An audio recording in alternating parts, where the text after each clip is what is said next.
Alors, il y a les pertes partielles, c'est lorsque le débit out, c'est-à-dire le débit retour, est inférieur au débit pompé. Là, on a un débit de perte de 200 litres par minute, mais puisqu'il y a le retour, le puits reste toujours rempli. Donc, il n'y a pas de chute de niveau de la boue dans le puits, donc il n'y a aucun danger. Tandis que les pertes totales, c'est lorsque le débit de perte est supérieur au débit qu'on injecte. Donc là, lorsqu'on envoie 200 litres par minute de boue dans le puits et la perte va avaler 2100 litres par minute, donc elle va bouffer toute la boue et nous allons avoir un retour de 0. Donc là, il n'y a pas de retour et le niveau de la boue dans le puits chute. Alors, il chute jusqu'à un niveau qui s'appelle le niveau statique et elle s'arrête à ce niveau-là. Maintenant, est-ce qu'on va avoir une venue ou non? Ça dépend. On va voir comment. Si, par exemple, vous avez, si vous avez, voilà, si vous avez, par exemple, un réservoir qui a 300, un réservoir de 300 bars, vous appliquez une pression hydrostatique de 310 bars, c'est-à-dire il y a 300 bars pour équilibrer le réservoir et 10 bars de sécurité. Maintenant, si vous tombez en perte, le niveau va chuter. Mais jusqu'où chuter? Voilà, comme ici par exemple, le niveau a chuté.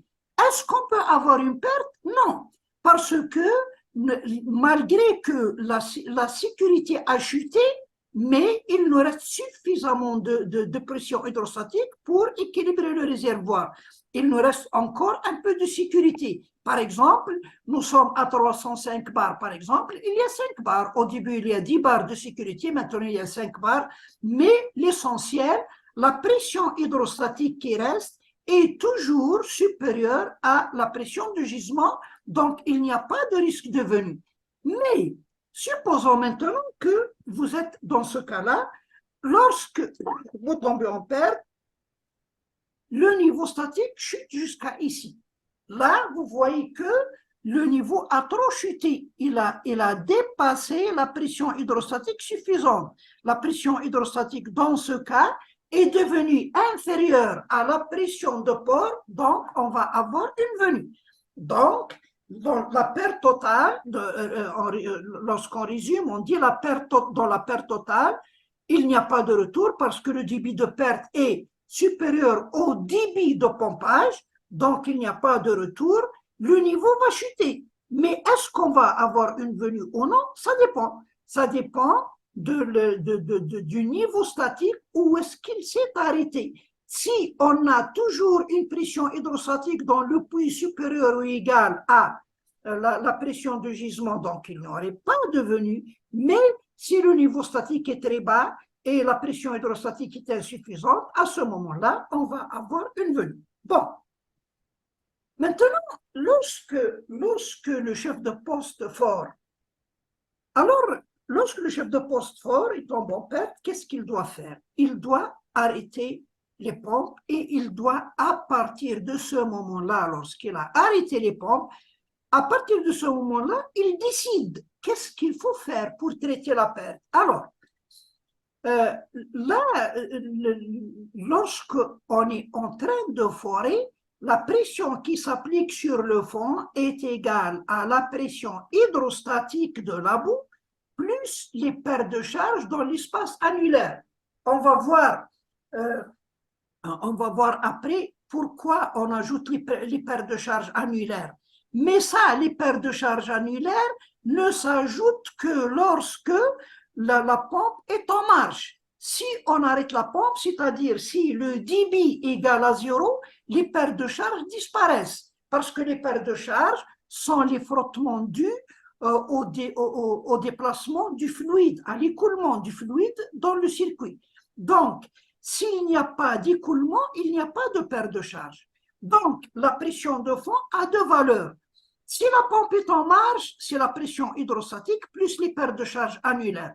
Lorsqu'on arrête les pompes, il n'y a que la pression hydrostatique qui reste. Bon, maintenant, la pression hydrostatique, bon, Z est le même, c'est-à-dire on ne peut pas agir sur Z pour arrêter la pompe. On ne peut pas augmenter, c'est-à-dire on peut pas agir sur la profondeur, on ne peut rien, mais on peut agir soit sur le débit, soit sur la densité. Bon, la pression hydrostatique n'a rien à voir avec le débit. La pression hydrostatique dépend de la densité uniquement, tandis que les paires de charge annulaires dépendent de la densité et du débit. Maintenant, on va voir les cas qui peuvent se présenter. Une fois qu'on a détecté la perte et on arrête le forage, qu'est-ce qu'il va y avoir? Si le niveau de la pompe, bien sûr, puisque les pompes sont arrêtées, il n'y a pas de retour. Mais si, lorsque vous arrêtez la pompe, les pompes, le niveau reste stable, il ne chute pas. Alors, si le niveau reste stable, ne chute pas, c'est-à-dire que l'erreur, c'est l'erreur du débit. C'est le débit qui a causé ça. La preuve, lorsqu'on a arrêté le repompage, donc c'est le débit. Alors, donc là, la densité est correcte, il faut agir sur le débit. Alors, comment on va faire? On va reprendre le forage, mais à un débit, on doit choisir le débit, ce qu'on appelle le débit optimal, c'est-à-dire le meilleur débit qui nous évite la perte. Par exemple, vous êtes en train de forer avec un débit de 2000 litres par minute. Alors, là, c'est à 2000 litres par minute, vous êtes tombé en perte. C'est une perte partielle, normalement, parce qu'il y a toujours de retour. Bon, on va réduire. On va mettre, par exemple, circuler à 1000 litres par minute et on va voir. Alors, on trouve qu'en circulant à 1000 litres par minute, on trouve qu'il y a le retour à 100%. Eh bien, ça convient, 1000 litres par minute. On va augmenter un peu, on va aller à 1500. 1500 litres par minute, on trouve que le niveau chute. Le niveau chute. Donc là, attendez. Non, ce n'est pas le niveau chute, mais le retour. Le retour n'est pas 100%. Donc là, il y a le retour 100%. Là, le retour est inférieur à 100%. Il y a une perte. Alors, qu'est-ce qu'on va faire? Le débit se situe entre ces deux valeurs. On va aller, par exemple, à 1200. À 1200. On trouve que le retour est 100%. On va aller à 1300. On trouve le retour qui chute. Alors, le meilleur débit, c'est quoi? C'est 1200. Parce que inférieur à 1200, c'est-à-dire à 1200, nous avons le retour à 100%. Si on augmente un peu, à 1300, il y a la chute. Donc, on va continuer avec le nouveau débit. On peut continuer le forage. Au lieu de 2000, nous allons continuer avec 1200 litres par minute. Mais attention, là, lorsque nous avons 2000 litres par minute, pourquoi on a choisi 2000 litres par minute au début? C'est pour avoir un nettoyage, un bon nettoyage du puits. Tandis que si on chute le débit de 2000 à 1200, là, attention, si on continue avec la même vitesse d'avancement, là, si on continue avec la même vitesse d'avancement, on va avoir un mauvais nettoyage du puits et ça va augmenter la densité, ça va entraîner la perte et ça va peut-être même entraîner le coincement de notre garniture.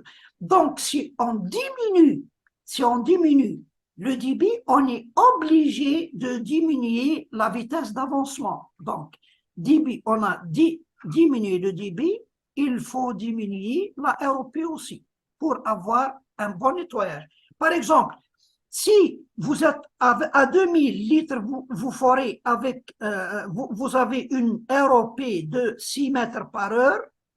Si vous forez avec 1200, vous êtes obligé de descendre, par exemple, à 4 mètres par heure en agissant sur les paramètres de forage, c'est-à-dire le poids et la rotation, pour avoir une AROP inférieure à celle à la première. Alors, voilà ce qu'il faut faire lorsque c'est la faute du débit, c'est-à-dire que lorsqu'on on a une perte, lorsqu'on arrête, le niveau reste stable dans le puits. Mais si lorsque vous arrêtez le forage, le niveau ne reste pas stable, ce n'est plus le débit qui a causé le problème parce que les pompes sont arrêtées, le débit est nul. Donc, qu'est-ce qui reste? C'est la densité. C'est la densité qui a causé le problème. À ce moment-là, il faut agir sur la densité. Donc, il faut agir sur la densité et non pas sur le débit. Mais attention, il est très dangereux de toucher à la densité, surtout réduire la densité, ça demande l'accord de la hiérarchie parce que c'est possible qu'en diminuant la densité, vous allez avoir un autre problème, peut-être ou autre, donc vous ne pouvez pas réduire la densité, sauf si vous avez des instructions de votre hiérarchie. Mais il y a autre chose qu'il faut faire. On peut carrément, à la place, au lieu de diminuer la densité, il est préférable de mettre en place un bouchon de colmatant. Alors, pour mettre en place le bouchon de colmatant, on ne peut pas pomper le bouchon de colmatant dans la garniture parce que les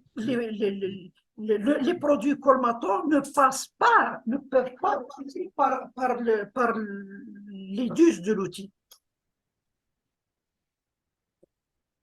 Ne peuvent pas passer par les duces de l'outil. Alors, vous êtes obligé de remonter l'outil jusqu'en surface et descendre les tiges nues pour pomper le bouchon de colmatant. Lorsque vous remontez votre garniture pour remplacer l'outil, le niveau chute bien sûr parce que vous retirez le volume acier, mais à ce moment-là, il ne faut pas remplir avec de la boue parce que vous allez la perdre inutilement. Il faut remplir avec de l'eau. Mais attention, ne croyez pas que si vous remplissez avec de l'eau, si vous avez une boue à base d'eau, mais si vous avez une boue à base d'huile, vous pouvez remplacer, remplir avec de la boue légère, de la boue à l'huile très légère, ou bien carrément avec du gasoil. Et ne croyez pas que la pression hydrostatique va chuter lorsque vous utilisez de l'eau, parce que la pression hydrostatique ne bouge pas. Regardez cet exemple. Si vous avez ici, vous avez ici, par exemple, lorsque vous remontez, il y a la chute de niveau de la boue dans le puits. Là, déjà, il y a la chute de niveau due à la perte. Et encore, lorsque vous remontez la garniture, le niveau va encore chuter. Ça, c'est le volume de remplissage. Alors, si vous remplacez avec de la boue, vous avez toujours la même pression hydrostatique. Lorsque vous remplacez, vous pompez ou bien vous remplissez avec de l'eau, qu'est-ce qu'il va se passer? Tout simplement, le volume d'eau est supérieur au volume de la boue. Donc, celle-là, elle a une grande densité et une petite hauteur, tandis qu'ici, l'eau a une densité plus faible que la boue, mais en contrepartie, elle est compensée par la hauteur. Donc, la pression hydrostatique ici est la même que la pression hydrostatique ici. Donc, vous n'avez rien perdu de la pression hydrostatique totale qui s'applique sur le fond.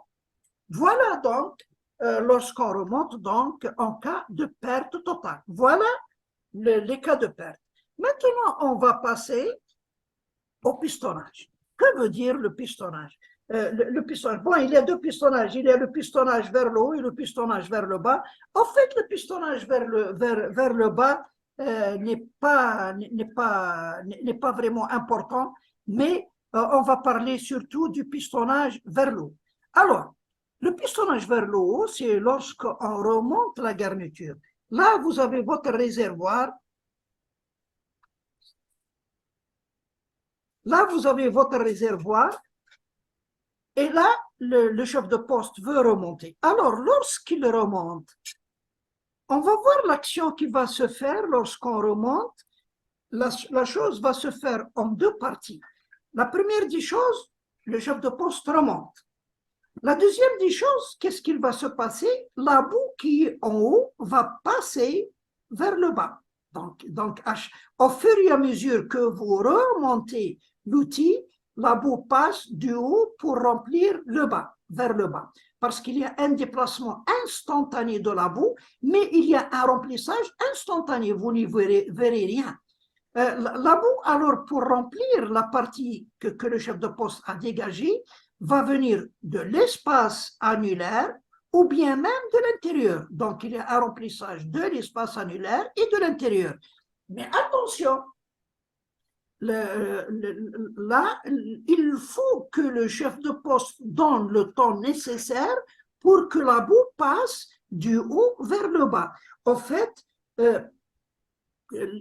parce que la boue ne passe pas facilement du haut vers le bas, parce que ça dépend de l'état de votre puits et de votre boue. Donc, si vous avez par exemple une boue visqueuse,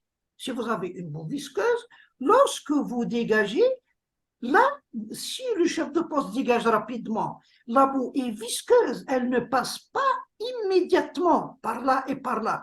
Elle met du temps pour passer, donc il va y avoir une création d'un vide ici, au-dessous de l'outil.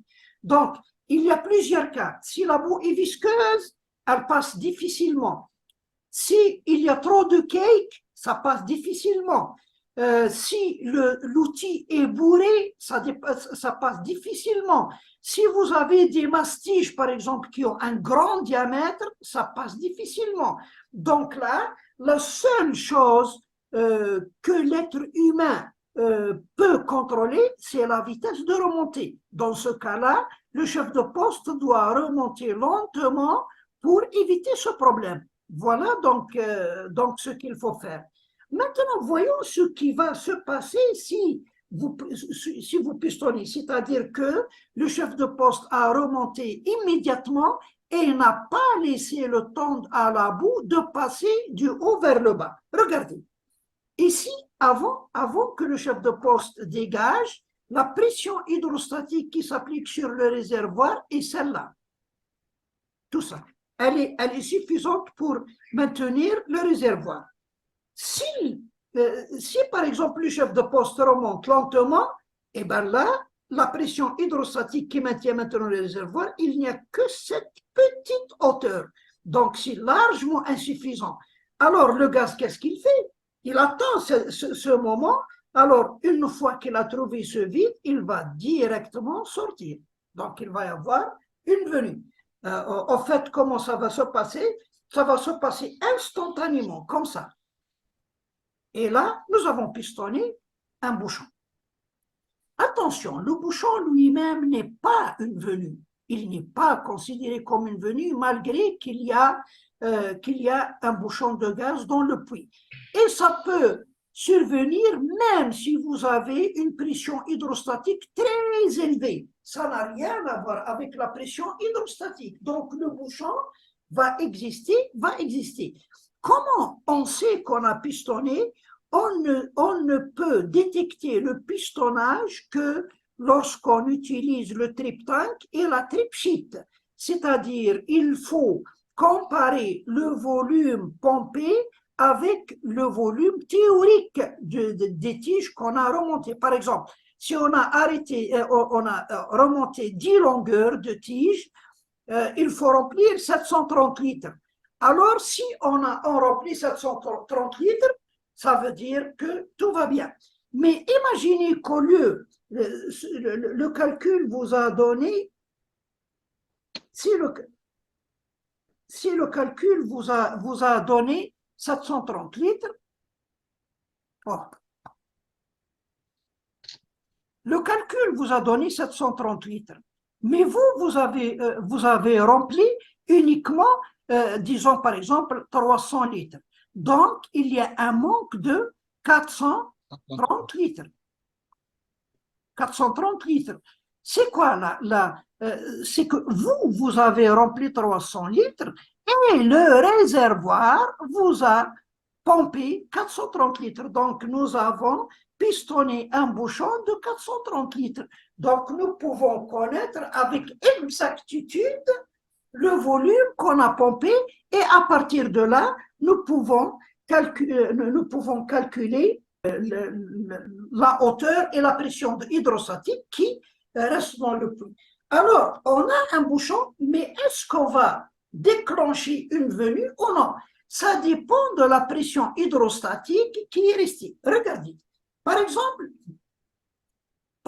si vous êtes à 3000 mètres, la densité de la boue est de 1,50, la pression de port 430 bars, oh là là, je ne sais pas comment, 430 bars, la densité du gaz, on prend un exemple de 0,27. C'est difficile de connaître la densité du gaz parce qu'elle dépend de la pression et de la température, mais elle est toujours très légère, mais on suppose que c'est 0,27. OK.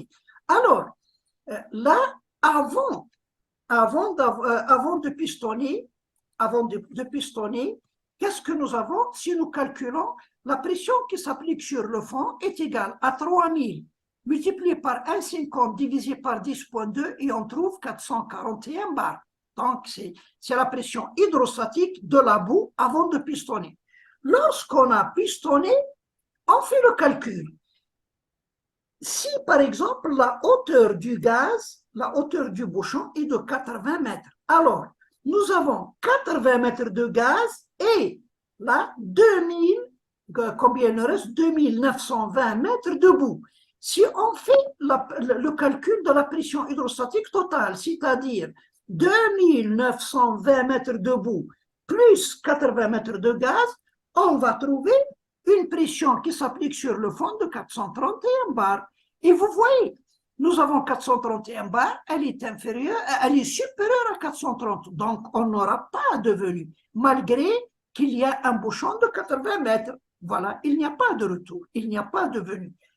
Mais si par exemple la hauteur du gaz du bouchon est de 100 mètres, vous refaites le calcul, vous allez trouver la pression qui s'applique le fond est de 429 bars, donc elle est inférieure à la pression de port, donc on va avoir une venue. Donc là, malgré qu'il y a un bouchon de gaz, mais la pression hydrostatique n'est pas descendue au-dessus de la pression du réservoir, donc il n'y a pas eu de venue. Tandis que dans ce deuxième cas, la pression hydrostatique a trop chuté, on a perdu le contrôle primaire et nous avons une venue. Voilà. Mais dans tous les cas, il y a une venue ou il n'y a pas de venue, il faut obligatoirement revenir au fond et dégager ce bouchon de gaz. On va revenir directement au fond. Lorsqu'on a détecté qu'il y a un bouchon, il ne faut pas hésiter, il ne faut pas demander l'avis des autres, il faut revenir au fond parce que vous devez évacuer ce bouchon de gaz. Si le puits débite, vous êtes obligé de mettre en place, de mettre ici la septivalve, puis la grévalve, et bien sûr, vous fermez votre BOP, regardez.